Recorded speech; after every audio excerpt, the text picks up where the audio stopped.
नमस्कार दोस्तों, कैसे हो? देखो दोस्तों, सीईटी का बिगुल बज चुका है और आपको पता होना चाहिए कि सीईटी ग्रेजुएशन के लिए जो आवेदन स्टार्ट हो रहे हैं 9 अगस्त से 7 सितंबर तक आवेदन चलेंगे। और आपको ये पता होना चाहिए कि सीईटी जो ग्रेजुएशन लेवल की है, इस एग्ज़ाम को देने के बाद जो इसमें जो क्लियर कर पाएगा वो बच्चा आगे जितने भी अपने राजस्थान की जो भी एग्ज़ाम होगी उसके लिए क्या करेगा कि वह आवेदन कर सकेगा। तो सीईटी बहुत ही इम्पोर्टेंट है। तो सीईटी पास करने के लिए अपन बात करेंगे कि ज्योग्राफी जो सब्जेक्ट है, जो कि एक मेजर पार्ट है, इसको कैसे क्लियर करें। देखो, स्टडी सभी स्टूडेंट करते हैं पर स्मार्ट तरीके से किस तरीके से सिलेबस को तैयार करें। तो सबसे पहले आपको पता होना चाहिए कि ज्योग्राफी के अंदर एक तो आएगा इंडियन ज्योग्राफी का पोर्शन और एक आएगा राजस्थान ज्योग्राफी का पोर्शन। तो देखिएगा दोस्तों, आप इंडियन ज्योग्राफी के अंदर पहला पॉइंट है कौन सा? भौतिक स्वरूप, पर्वत, पठार, मरुस्थल और मैदान। तो इसमें से कंफर्म क्वेश्चन आएगा और इसमें अपन को भौतिक डिवीजन क्लियर करना है। भौतिक विभाजन जो है इंडियन ज्योग्राफी का, physical division of India, physical भौतिक विभाजन, भौतिक विभाजन को इसमें अपन को क्लियर करना है। भौतिक विभाजन जिसमें आप पढ़ेंगे कि भारत को अध्ययन की दृष्टि से 6 भौतिक भागों में डिवाइडेशन किया गया। कौन कौन से भाग है? पिछली बार पूछ लिया गया था सीईटी के अंदर की जो पठारी क्षेत्र हैं, जो पठारी क्षेत्र हैं और भारत में कितना प्रतिशत है। तो इसी प्रकार से कोई ना कोई क्वेश्चन यहां से आ जाएगा। अच्छा, भौतिक विभाजन के साथ साथ दोस्तों अपन को यहां पर भारत का सामान्य परिचय भी पढ़ना है। General introduction of India, Bharat का सामान्य परिचय। क्योंकि आपको पता होना चाहिए कि जब तक आप सामान्य परिचय क्लियर नहीं कर पाएंगे तब तक ये मान लो कि ज्योग्राफी को क्लियर कर ही नहीं सकते। क्योंकि ज्योग्राफी का सबसे जो बेसिक पार्ट है वो आपका कौन सा है? वो है सामान्य परिचय। सामान्य परिचय से पिछली बार काफी क्वेश्चन आए, जैसे कि आपके बांग्लादेश के साथ कौन से स्टेट की सीमा लगती है या नहीं लगती, सर्वाधिक कौन सा स्टेट है जो सर्वाधिक राज्यों से सीमा बनाता है। इस प्रकार के काफी क्वेश्चन आए। तो वो क्वेश्चन अपने कहां से निकलेंगे? भारत का सामान्य परिचय। और जब सामान्य परिचय के अंदर ये मान लो कि आपका इंडिया का मैप कवर होगा तभी आप इस पूरे पोर्शन को तैयार कर पाएंगे। तो इस प्रकार से अपन भौतिक डिवीजन और भारत का सामान्य परिचय की इसमें चर्चा करेंगे। फिर देखो आप आगे क्लाइमेट, जलवायु और भारत का मानसून तंत्र, बहुत ही इंपॉर्टेंट पॉइंट है जिसमें आप देखेंगे कि क्लाइमेट क्या होती है, भारत की क्लाइमेट किस प्रकार की है, कोपेन का वर्गीकरण किस प्रकार, भारत में कौन कौन से टर्म्स दिए गए। इधर आप देखेंगे मानसून, तो आप देखेंगे कि मानसून भारत में कितने प्रकार के मानसून आते हैं, कौन कौन से मानसून से किस प्रकार से वर्षा होती है। तो ये सारी चर्चाएं जो करेंगे आप दोस्तों जलवायु और मानसून तंत्र के अंदर, जलवायु और मानसून तंत्र के अंदर। फिर आप देखेंगे प्रमुख नदियां, बांध, झील और सागर। तो देखो दोस्तों, इसमें आप डाइनेस सिस्टम पढ़ने वाले, भारत का अपवाह तंत्र, नदियां। नदियां में आप देखें तो नदियों को अपन देखते हैं कि ओरिजिन की दृष्टि से नदियों को दो भागों में डिवाइडेशन करते हैं, हिमालय से निकलने वाली नदियां और प्रायद्वीपीय पठार से निकलने वाली नदियां। पर आपको यह ध्यान में देना है कि इन नदियों में से भी सबसे इंपॉर्टेंट कौन सी है? तो मैं कहूं कि प्रायद्वीपीय पठार की जो नदियां हैं, कृष्णा, गोदावरी और कावेरी, उनको सबसे पहले आपको क्लियर करना है। बाकी अपन समग्र यहां पर चर्चाएं करेंगे। भारत में कौन कौन से बांध और परियोजनाएं बनी हुई है, कौन कौन से बांध और कौन कौन सी परियोजनाएं बनी हुई है, उनकी भी चर्चा अपन इसी बांध में करेंगे और इसी टॉपिक में करेंगे। उसके बाद में भारत में कौन कौन सी झीलें हैं, भारत की सबसे बड़ी मीठे पानी की झील कौन सी है, भारत की सबसे बड़ी खारे पानी की झील कौन सी है, कौन सी कृत्रिम झील है, कौन सी गोकुर प्रकार की झील है, कौन सी क्रेटर झील है, ये समग्र चर्चाएं अपन इसी पॉइंट में करने वाले हैं। फिर देखो उसके बाद में बहुत ही अच्छा शानदार टॉपिक है अपना वन्य जीव जंतु और अभ्यारण्य, वन्य जीव जंतु और अभ्यारण्य। और इसी में अपन बायोस्फीयर पढ़ते हैं, जैव मंडल आरक्षित क्षेत्र। तो इसी के अंदर, तो इसी के अंदर अपन क्या क्या पढ़ते हैं इस टॉपिक के अंदर? इसी में अपन पढ़ते हैं वन, इसी में अपन पढ़ते हैं वनस्पति, वन वनस्पति, इसी में अपन पढ़ते हैं जैव विविधता, जैव विविधता, इसी में अपन पढ़ते हैं जैव विविधता, इसी में अपन पढ़ते हैं राष्ट्रीय उद्यान, नेशनल पार्क, राष्ट्रीय उद्यान। तो इन सभी की अपन चर्चाएं करने वाले इसी पॉइंट के अंदर। फिर उसके बाद में देखो प्रमुख फसलें। प्रमुख फसलों में अपन पढ़ेंगे गेहूं, चावल, कपास, गन्ना, चाय और कॉफी। इनके लिए कितना, कौन सा इनके लिए क्लाइमेट होनी चाहिए, क्या इनका टेम्परेचर होना चाहिए, और इनके जो है अपन इनके लिए कौन कौन सी मिट्टी उपयुक्त है, कौन कौन सी इनके लिए मिट्टी उपयुक्त है, कौन सा क्षेत्र इनके लिए ज्यादा उपयुक्त है। ये चर्चाएं जो करने वाले हैं अपन इसी पॉइंट में करेंगे, प्रमुख फसलों के अंदर करेंगे। और उसके बाद में आप देखो प्रमुख खनिज मिनरल्स, जिसमें आपका बात करेंगे लोहा अयस्क, मैग्नीज, बॉक्साइट और अभ्रक। तो इनकी जो प्रमुख कौन कौन सी खदान है और इनके आसपास में इनसे संबंधित अपन उद्योग को भी यहीं पर चर्चा कर लेंगे, और कौन कौन से एरिया इनके लिए फेमस है और इनकी कौन कौन सी किस्म है, ये यहां पर अपन देखने वाले हैं। फिर उसके बाद में देखो भारत में ऊर्जा संसाधन, एनर्जी सिस्टम, एनर्जी रिसोर्स। तो जिसमें आप देखेंगे एक तो परंपरागत और एक कौन सा गैर परंपरागत, ट्रेडिशनल और नॉन ट्रेडिशनल।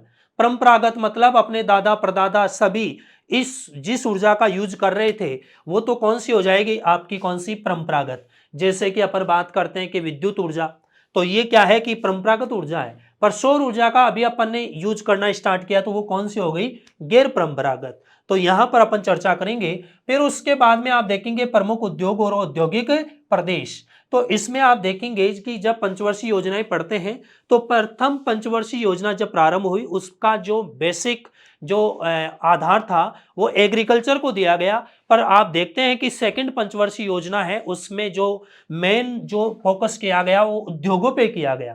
किस पे किया, उद्योगों पे किया गया। तो अपन दोस्तों इसमें चर्चा करने वाले हैं प्रमुख उद्योग, कौन कौन से उद्योग है जो अपन देखेंगे, कौन से देश की सहायता से स्थापित हुए, कौन सी पंचवर्षीय योजना के तहत हुए। तो यहां पर इस पे अपन फोकस करेंगे। फिर उसके बाद में आप देखेंगे राष्ट्रीय राजमार्ग, नेशनल हाईवे, परिवहन के साधन व व्यापार। तो राष्ट्रीय राजमार्ग तो बिल्कुल टॉपिक अपन को क्लियर करना ही है, कंप्लीट राष्ट्रीय राजमार्ग, इसको कौन कंट्रोल करता है, कौन कौन से राष्ट्रीय राजमार्ग है। नवीनतम राष्ट्रीय राजमार्ग जो है अपन देखते हैं उत्तरी दक्षिणी कॉरिडोर, पूर्वी पश्चिमी कॉरिडोर, ज्यादातर क्वेश्चन यहीं से आ जाता है। अच्छा, परिवहन के साधन, परिवहन के साधन इसका मतलब अपन को इसको वायु परिवहन की चर्चा करनी है, जल परिवहन की अपन को चर्चा करनी है, वायु परिवहन की चर्चा करनी है, जल परिवहन की चर्चा करनी है, रेल परिवहन की चर्चा करनी है, और स्थल परिवहन के अंदर आपका राष्ट्रीय राजमार्ग आ ही जाएगा। तो इस प्रकार से समग्र अपन चर्चा करेंगे।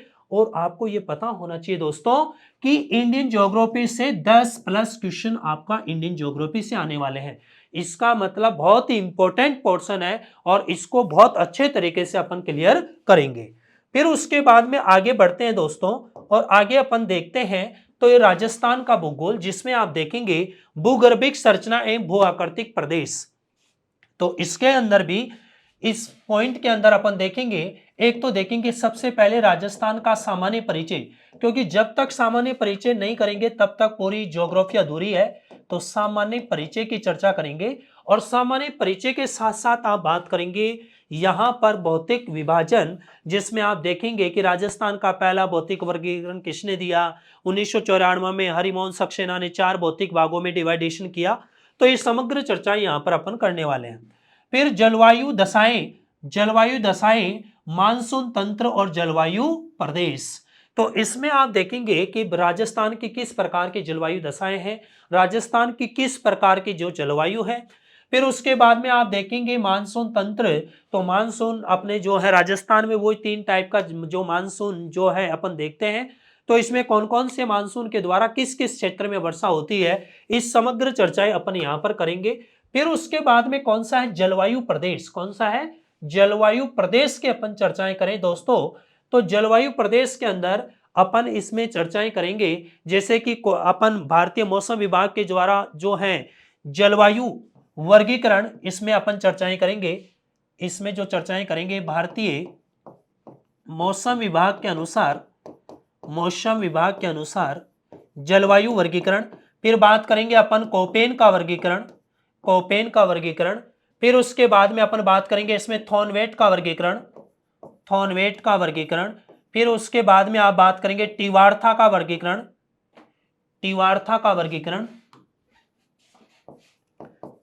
वर्गीकरण। और ये मान लो कि इनमें से सबसे इंपॉर्टेंट कोई वर्गीकरण है तो वो कोपेन का वर्गीकरण है, तो इसको अपन यहां पर देखेंगे। फिर उसके बाद में अपन देखते हैं अफवाह तंत्र। तो अफवाह तंत्र के अंदर कंप्लीट अपन नदियों की इसमें चर्चाएं करेंगे। फिर उसके बाद में नदियों की अपन चर्चाएं करेंगे और नदियों के साथ साथ ही अपना क्लियर हो जाएगा कौन सा बांध, कौन सा हो जाएगा कि कौन कौन से डैम है, कौन कौन सी परियोजनाएं हैं, तो ये अपने नदियों के साथ साथ क्लियर हो जाएगा। फिर उसके बाद में आप देखेंगे कि राजस्थान में झीलें बहुत ही इंपॉर्टेंट पॉइंट है, खारे पानी की झीलें, मीठे पानी की झीलें, इनकी समग्र चर्चाएं अपन इस पॉइंट में करेंगे। फिर जल संरक्षण की क्या है, जल संरक्षण की तकनीकी, जल संरक्षण को किस प्रकार से अपन परंपरागत तरीके से, गैर परंपरागत तरीके से कौन कौन से अपने पास तकनीकियां हैं, जैसे कि टाका है, जैसे कि खड़ीन है, तो इनकी अपन चर्चाएं करेंगे। जैसे कि बावड़ी है, तो इस प्रकार से अपन इसमें चर्चाएं करेंगे। फिर उसके बाद में प्राकृतिक वनस्पति, तो प्राकृतिक वनस्पति में अपन बात करेंगे कि राजस्थान में किस प्रकार के वन पाए जाते हैं और इसके अंदर जो 17वीं वन रिपोर्ट है उसके तहत किस प्रकार के कौन से डिस्ट्रिक्टों में ज्यादा वन है, राजस्थान के कुल भूभाग के कितने प्रतिशत में वन है, तो ये सारी चर्चाएं अपन यहाँ पर बात करेंगे। फिर उसके बाद में है वन्य वन्य जीव जंतु और अभ्यारण्य। वन्य जीव जंतु और अभ्यारण्य बहुत ही इंपॉर्टेंट पॉइंट है, बहुत ही प्यारा पॉइंट है ये। वन्य जीव जंतु और अभ्यारण्य, इसके अंदर राजस्थान में कितने राष्ट्रीय उद्यान है, कितने वन्य जीव अभ्यारण्य है, यहाँ पर अपन राजस्थान के अंदर वन्य जीव संरक्षण क्षेत्र कितने हैं, तो वो सारी चर्चाएं अपन यहाँ पर करेंगे। फिर उसके बाद में देखो दोस्तों, अपनी नेक्स्ट पॉइंट आता है कौन सा, मिट्टियां, सॉइल। और मिट्टियों के अंदर अपन देखते हैं कि मिट्टियों को सामान्यतः अपन 8 प्रकार से यहाँ पर डिवाइडेशन करते हैं। फिर उसके बाद में अपन देखते हैं कि भारतीय राजस्थान कृषि विभाग के द्वारा मिट्टियों का वर्गीकरण किया गया है, साइरोजेक्स, रेवेरिना, तो उनकी अपन समग्र यहाँ पर चर्चाएं करेंगे। और एक मिट्टियों का जो वर्गीकरण किया गया है यूएसए के द्वारा 1975 के अंदर इसका वर्गीकरण किया गया है, जिसमें मिट्टियों को 5 प्रकार की मिट्टियों में बांटा गया है, एंटी सॉल्स, एरिडी सॉल्स, वर्टी सॉल्स, अल्स्पी सॉल्स और इस प्रकार से इंसेप्टी सॉल्स। तो इन मिट्टियों की अपन चर्चाएं यहाँ पर करेंगे।